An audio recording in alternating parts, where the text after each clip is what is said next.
Hello বন্ধুরা, আজ আমি যে মুভিটি এক্সপ্লেন করতে যাচ্ছি সেটার নাম হচ্ছে কিলিং রোমান্স।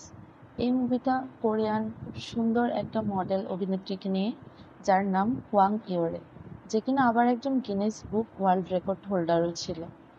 মেয়েটির জীবনে একজন খুব সুন্দর পুরুষ আসে যার নাম ছিল জোনাথন, কিন্তু সে মেয়েটিকে খুবই অত্যাচার করত।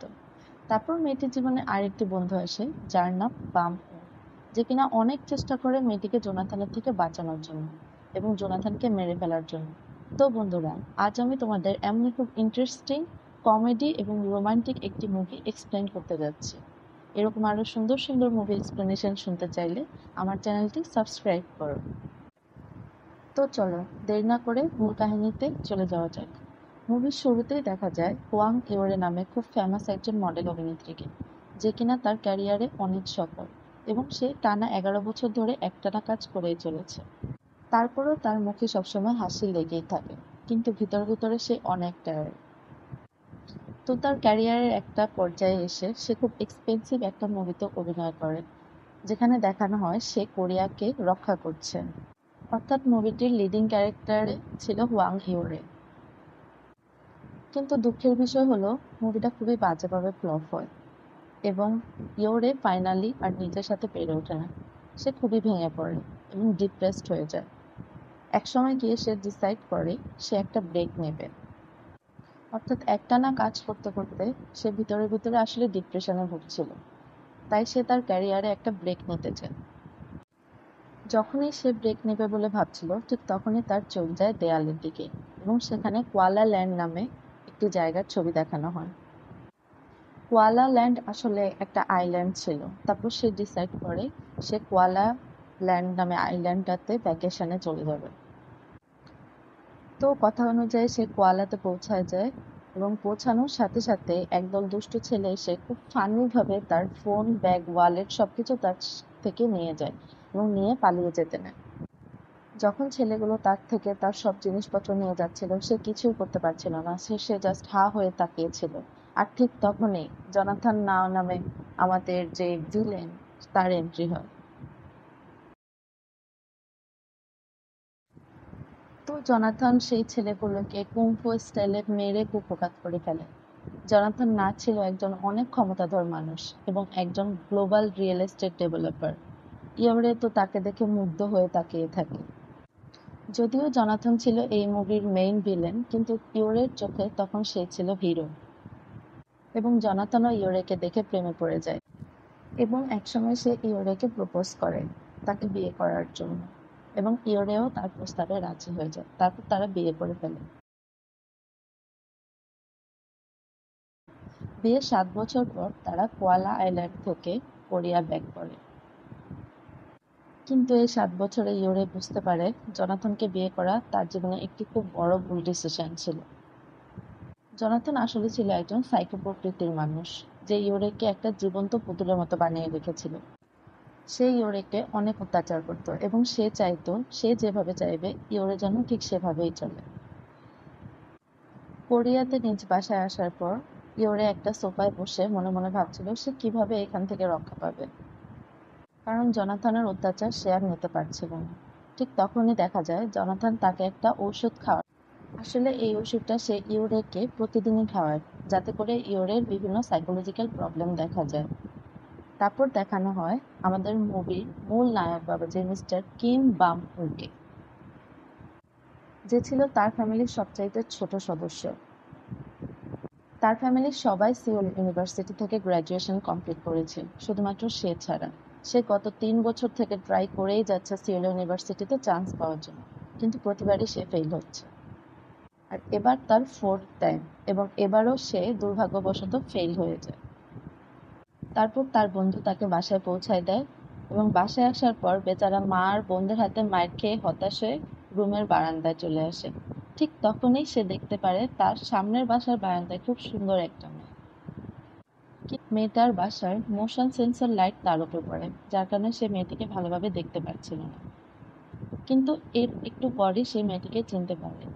মেয়েটি হলো তার ছোটবেলার ক্রাশ এবং পছন্দের অভিনেত্রী ইয়োরি। এটা দেখে সে খুবই এক্সাইটেড হয়ে যায়। তারপর সিন আবার চেঞ্জ হয় এবং দেখা যায় জনাথন তার বন্ধুদেরকে নিয়ে পার্টি করছে, যেখানে ইয়োরে জনাথনের কাঠপুতুলের মতো সেজেগুজে সবার সাথে ছবি তুলছে, হাসছে। আর তখনই ইয়োরের ম্যানেজার আসে তার কাছে একটি মুভির স্ক্রিপ্ট নিয়ে, এবং ম্যানেজার তাকে মুভির স্ক্রিপ্টটা দেয়। কিন্তু জনাথন এটা খেয়াল করে এবং তার বডিগার্ডকে ইশারা করে ম্যানেজারকে পার্টি থেকে বের করে দেওয়ার জন্য। মোট কথা, জনাথন চায় না ইয়োরে যেন কোনোভাবে তার ইচ্ছার বিরুদ্ধে কিছু করতে পারে। ইয়োরে রাতে তার রুমে লুকিয়ে লুকিয়ে মুভিটার স্ক্রিপ্টটা পড়তে থাকে, যেটা তার ম্যানেজার তাকে দিয়ে গিয়েছিল। এবং স্ক্রিপ্টটা পড়ে তার মুভিটা অনেক পছন্দ হয় এবং সে ডিসাইড করে মুভিটা সে করবে। তো ইয়োরে তো খুবই খুশি ছিল, সে এতদিন পর আবার স্ক্রিনে ফিরতে যাচ্ছে। সে খুশিতে গান গাইতে গাইতে বারান্দার দিক গিয়ে দেখে সামনের বাসার বারান্দা থেকে বামু তাকে ডাকছে, এবং বামু জানায় সে তাকে চিনতে পেরেছে এবং সে তার অনেক বড় ফ্যান। সে ইউরেকে তার সবগুলো মুভির নাম এবং ডেট সহ কবে কোনটা রিলিজ হয়েছে সবকিছুই জানিয়ে দেয়, এবং সে সবগুলো দেখেছে তাও জানায়। ইউরে অনেক অবাক এবং সেই সাথে অনেক খুশি হয়। এর মধ্যে ইয়োরের স্বামী জনাথন চলে আসে। তো ইয়োরে তাড়াহুড়ো করে মুভির স্ক্রিপ্টটা বামুকে ছুঁড়ে মারে। ইয়োরে রুমে এসে দেখে জনাথন ড্রাঙ্ক হয়ে এসেছে এবং সে ইয়োরের সাথে কিছু রোমান্টিক মোমেন্ট ক্রিয়েট করতে চায়। তো ইয়োরে একটা বাহানা করে জনাথনকে বাথরুমে পাঠিয়ে দেয়। আর তখনই তার চোখ যায় বামুর জানালার কাচের দিকে। বামু তার জানালার কাছে লিখে একটা মেসেজ দেয় ইয়োরেকে। সে লিখে যে ইয়োরের সবচেয়ে ফ্লপ মুভিটা তার সবচেয়ে ফেভারিট, যেটা দেখে ইয়োরে খুবই খুশি হয়ে যায় এবং ইয়োরেও বামুকে রিপ্লাই করে। বামু তার দূরদর্শন যন্ত্রটা দিয়ে দেখে ইয়োরে তার রুমের দেয়ালে একটা কাগজের মধ্যে লিখেছে বামু কি ড্রাইভিং জানে কিনা। তারপর দেখানো হয় ইয়োরে আর বামু এবং তার বন্ধু মিলে গাড়িতে করে বের হয়। আসলে ইয়োরে বামুয়ের হেল্প নিয়ে মুভি ডিরেক্টর মিস্টার চয়ের সাথে দেখা করতে যায়, কারণ সে আবার স্ক্রিনে ব্যাক করতে চায়, আবার আগের মতো কাজ করতে চায়। তারপর ইয়োরে ওই মুভি ডিরেক্টরের সাথে মিটিং করে বাসায় এসে জনাথনকে জানায় যে সে মুভিটা করতে চায়। জনাথন সাথে সাথে তার ডিরেক্টরকে কল দিয়ে ইয়োরেকে তার সাথে কথা বলতে বলে। ডিরেক্টর জানায় যে সে মুভিটা করতে পারবে না। ইয়োরের আর বুঝতে বাকি থাকে না এটা জনাথনেরই কাজ। জনাথন কোনোভাবেই চায় না ইয়োরে তার আবার আগের স্বাভাবিক জীবনে ফিরে যাক। জনাথন ইয়োরের মাইন্ড ডাইভার্ট করার জন্য তার জন্য অনেক দামি দামি গিফট নিয়ে আসে, কিন্তু ইয়োরে সেগুলোকে মোটেও পাত্তা দেয়নি। সে জনাথনকে জানিয়ে দেয় যে সে মুভিটা করতে চেয়েছিল, তাও জনাথন তাকে করতে দেয়নি, যার ফলে সে অনেক রেগে যায় এবং রেগে গিয়ে সে এক পর্যায়ে জনাথনের থেকে ডিভোর্স চায়। ডিভোর্স চাওয়ার সাথে সাথেই সে আবার কিছু একটা ভেবে জনাথনকে সরি বলতে থাকে। আসলে সে রাগের মাথায় জনাথনের থেকে ডিভোর্স চায় এটা বলেছিল, কিন্তু তারপরে সে বুঝতে পারে যে জনাথন একথা বললে তার উপর কতটা অত্যাচার করবে। কিন্তু ততক্ষণে অনেক দেরি হয়ে যায়। জনাথন অলরেডি ডিসাইড করে ফেলেছে যে সে ইউরেকে আবার অত্যাচার করবে। জনাথন ইউরেকে ঘরের এক কোণায় দাঁড় করিয়ে দেয় এবং তার উপর অনেকগুলো কমলা অনেক জোরে ছুঁড়ে মারতে থাকে। ইউরো ব্যথায় কাঁদতে থাকে, তাও জনাথন থামে না। অত্যাচার করা শেষ হলে ইউরোকে তার রুমে রেখে আসা হয়। ইউরে কষ্টে দুঃখে কাঁদতে কাঁদতে বারান্দার রেলিং এর উপর উঠে বসে। পামও এতক্ষণ সবকিছু তার দূরদর্শন যন্ত্রটা দিয়ে দেখছিল যে জনাথন ইউরেকে অত্যাচার করছে। ইউরে রেলিং এর উপর উঠে বসাতে বামও ভেবেছিল ইউরে সুইসাইড করতে চাইছে, যেটা দেখে বামও ইউরেকে বাঁচানোর জন্য এতই স্পিডে আসে যে সে নিজেই নিচে পড়ে যায়। আহারে বেচারা। আসলে এখান থেকে মূলত মুভিটার কমেডি সিনগুলো শুরু হয়।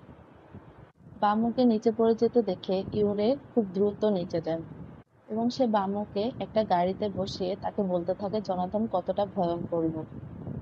সে জনাথনের ভয়ঙ্কর কাজগুলো সম্পর্কে বলতে থাকে। মানুষ মেরে ফেলা জনাথনের জন্য কোনো ব্যাপারই ছিল না, সে চাইলেই যে কোনো কিছু করতে পারে।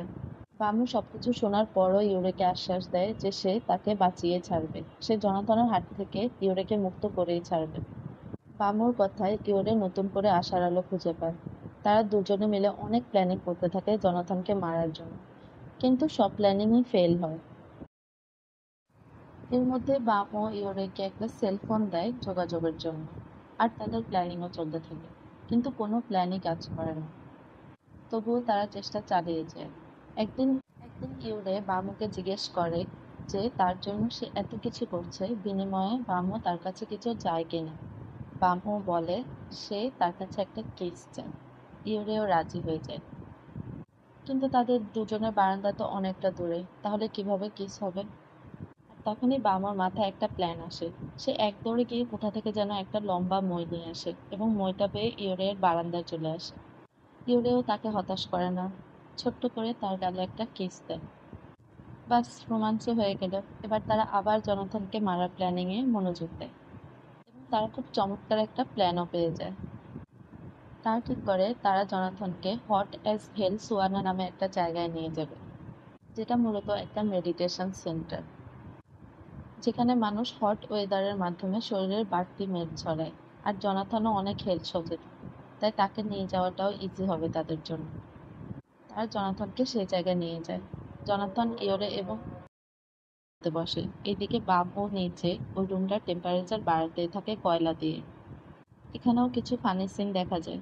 একসময় জনাথনের বডিগার্ড আর সহ্য করতে না পেরে সেখান থেকে বেরিয়ে যায়।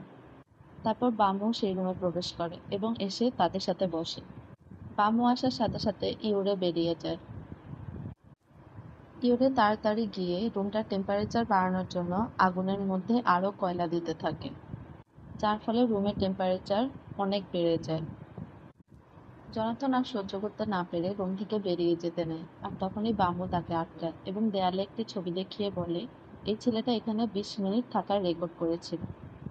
জনাথন হেরে যাওয়া একদমই পছন্দ করত না, যে কথা বামুকে ইউরে আগেই জানিয়েছিল। তো ওদের এই ট্রিকটাও কাজে লেগে যায়। জনাথন এই রেকর্ড ভাঙবে বলে ঠিক করে নেয়, কিন্তু এইদিকে ইউরে টেম্পারেচার বাড়িয়েই চলছে, আর রুমের ভেতরে জনাথন আর বামু দুজনেরই অবস্থা খারাপ হয়ে যাচ্ছে। একসময় তাদের অবস্থা খুবই খারাপ হয়ে যায়। বামু ভাবে সে বুঝি মরে যাবে। ঠিক তখনই ইউরে এসে বামুকে বাঁচায়। ওইদিকে জনাথন রুমের ভেতরেই পড়ে থাকে। ইউরে বামুর গায়ে পানি ঢেলে তাকে কিছুটা স্বাভাবিক করে। বামুর মনে পড়ে জনাথন তো এখনো রুমের ভেতরে আছে। বামু ছুটে যায় জনাথনকে বাঁচানোর জন্য। যদিও সে চেয়েছিল জনাথনকে মেরে ফেলার জন্য, কিন্তু সে আসলে একজন ভালো মানুষ, তাই মানুষ মারা তার জন্য এতটা সহজ কাজ ছিল না। ইউরে তাকে রুমে যাওয়ার জন্য বাধা দেয়, তাও সে জোর করে গিয়ে জনাথনকে বাঁচায়। জনাথন যখন দেখে বামু তাকে বাঁচিয়েছে, তখন সে বামুর উপর খুবই ইমপ্রেস হয়ে যায় এবং বামুকে তার বাড়িতে লাঞ্চের দাওয়াত দেয়। এদিকে ইউরে এখনও চায় জনাথনকে মেরে ফেলার জন্য এবং তার থেকে রক্ষা পাওয়ার জন্য। জনাথনের পিনাটে অ্যালার্জি ছিল, তাই ইউরে বামুকে বলে তাকে পিনাট এনে দেওয়ার জন্য। বামু লুকিয়ে ইউরোকে পিনাট দেয় এবং ইউরে সেটা স্যুপের সাথে মিশিয়ে জনাথনকে খাইয়ে দেয়, যার ফলে জনাথনের অবস্থা খুবই খারাপ হয়ে যায়। কিন্তু এবারও বামু জনাথনকে বাঁচিয়ে নেয়। জনাথন ঠিক করে সে কোরিয়া থেকে ইউরেকে নিয়ে অ্যাংলো নামে একটা জায়গায় চলে যাবে, যেখানে সে জনাথন ওয়ার্ল্ড নামে একটা থিম পার্ক বানায়। তারপর সে ইউরেকে নিয়ে সেই অ্যাংলো নামে জায়গাটায় চলে যায় এবং যাওয়ার আগে ইউরে কোথায় যাচ্ছে সেটা বামুকে দেয়ালে মেসেজ আকারে লিখে পাঠায় এবং গুড বাই বলে। ইউরে চলে যাওয়ার পর বামু আর সহ্য করতে পারছিল না। সে মনে মনে খুবই গিল্টি ছিল যে সে ইউরেকে জনাথনের হাত থেকে বাঁচাতে পারেনি। তো সহ্য করতে না পেরে বামুও অ্যাংলো নামে জায়গাটায় চলে আসে ইউরেকে বাঁচানোর জন্য। এখানে এসে সে জানতে পারে জনাথন একটা অস্ট্রিচ পার্ক ডিস্ট্রয় করে এখানে জনাথন ওয়ার্ল্ড বানাচ্ছে। বামু পশু পাখিদের খুবই ভালোবাসতো এবং সে তাদের ভাষাও কিছুটা বুঝতে পারত, যার কারণে সেখানে থাকা দুটো অস্ট্রিচের সাথে তার বন্ধুত্ব হয়ে যায়। এরপর দেখা যায় জনাথন তার বডিগার্ডকে নিয়ে গাড়িতে করে জঙ্গলের ভিতর দিয়ে যাচ্ছে। হঠাৎ দেখে তাদের পথে দুটো অস্ট্রিচ দাঁড়িয়ে আছে, যেটা দেখে জনাথন খুবই রেগে যায় এবং তার বডিগার্ডকে বলে অস্ট্রিচগুলোর উপর দিয়ে গাড়ি চালিয়ে চলে যেতে। সে গুলি বের করে একটা অস্ট্রিচকে গুলি করে মেরে ফেলে এবং তারা সেই মৃত অস্ট্রিচটার উপর দিয়ে গাড়ি চালিয়ে চলে যায়। তারপর দেখা যায় জনাথন একটা লোককে খুবই অত্যাচার করছে এবং তাকে মেরে ফেলার চেষ্টা করছে। ঠিক তখনই সেখানে বামু চলে আসে এবং সে জনাথনকে একটা লাঠি ছুঁড়ে মারে, যেটা জনাথনের মাথায় গিয়ে লাগে, যার ফলে জনাথন অনেক রেগে যায় এবং তার লোকদেরকে অর্ডার করে বামুকে ধরে নিয়ে আসার জন্য। জনাথন এবং তার লোকেরা বামুকে ধাওয়া করতে থাকে। বামুও পার নিয়ে দৌড়াতে থাকে। জনাথনের লোকেরা বামুকে প্রায় ধরেই ফেলবে, ঠিক তখনই ইউরে কোথা থেকে একটা গাড়ি নিয়ে এসে বামুকে তার গাড়িতে তুলে নেয়। তারপর তারা গাড়িতে করে যেতে থাকে। ইউরে বামুকে অনেক বকা দেয় যে সে কেন নিজের জীবনের ঝুঁকি নিয়ে ইউরেকে বাঁচাতে এসেছে। সে বামুকে বলে জনাথন তাকে মেরে ফেলবে এবং বলে যে সে তাকে বাস স্ট্যান্ড পর্যন্ত দিয়ে আসবে, তারপর যেন সে আবার শহরে চলে যায়। ইতিমধ্যেই তারা দেখতে পায় দুটো অস্ট্রিচের মধ্যে একটা অস্ট্রিচ মরে পড়ে আছে, যা দেখে বামুর খুব মন খারাপ হয়ে যায় এবং তারা ঠিক করে যে মৃত অস্ট্রিচটাকে তারা কবর দেবে। কথা অনুযায়ী তারা মৃত অস্ট্রিচটাকে কবর দেয়, যা করতে গিয়ে তারা জনাথন এবং জনাথনের লোকদের হাতে ধরা খেয়ে যায়। আর তারা যেই জায়গায় ধরা খায় সেটা ছিল একটা উঁচু পাহাড়ের মতো জায়গা এবং নিচে ছিল সমুদ্র। ইউরে প্রথমে জনাথনকে রিকোয়েস্ট করে তাকে এবং বামুকে ছেড়ে দেওয়ার জন্য, যেটাতে জনাথন রাজি হয় না। তখন ইউরে বলে সে যদি রাজি না হয় তাহলে সে সুইসাইড করবে এবং কথা অনুযায়ী সুইসাইড করার জন্য সে পানিতে ঝাঁপ দেয়।